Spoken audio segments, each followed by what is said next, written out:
My name is David Clark. I'm a father of 4 and grandfather of 4 more. This past year, my wife and I semi-retired to Canyon City to be near family. Prior to this, I've spent the last 20 years hunting for honest people, the kind who can be trusted to guard the most dangerous criminals at the Supermax in Florence, or someone who can be relied upon to safely crew the president's plane, Air Force One.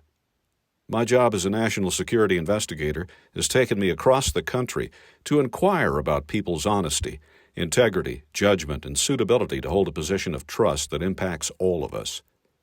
Happily, I've found a few.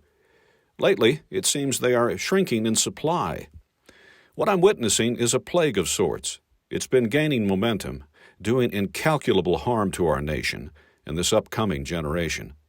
The plague might be more aptly described as a delusion. Many adults, and now the children taught by them, have lost their bearings. Moral and spiritual compasses that for generations reliably guided families through crises have become lost.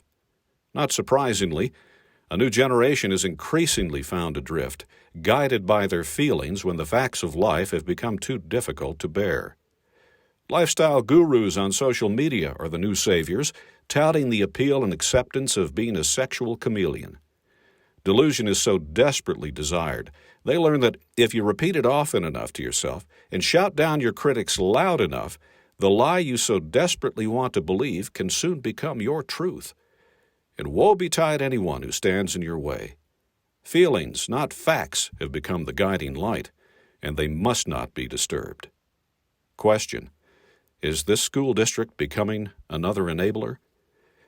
I was provoked to rise from my recliner upon realizing that this district is on the cusp of following many others who have exchanged the truth of biology for a lie, that you can be any gender, or no gender if you wish. Anyone who dares to disagree out loud is declared in violation if they cause offense to such sacred beliefs. It's right there on page 3 of the proposed policy.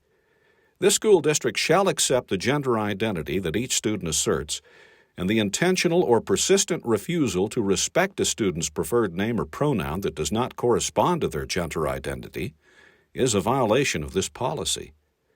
The punishment for violators, for failing to affirm a boy wants to be told he is a she or vice versa, is still undefined.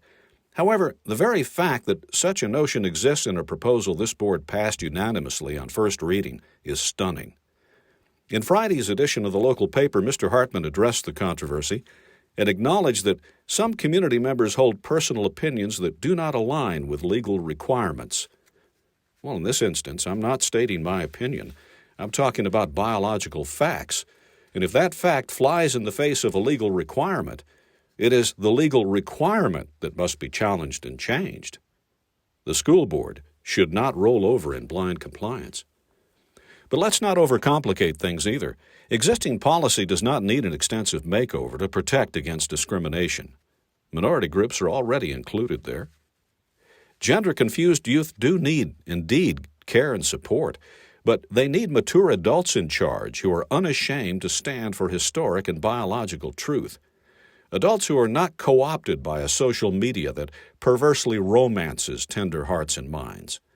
They need adults who can help them navigate the fog of adolescence, the transitory feelings.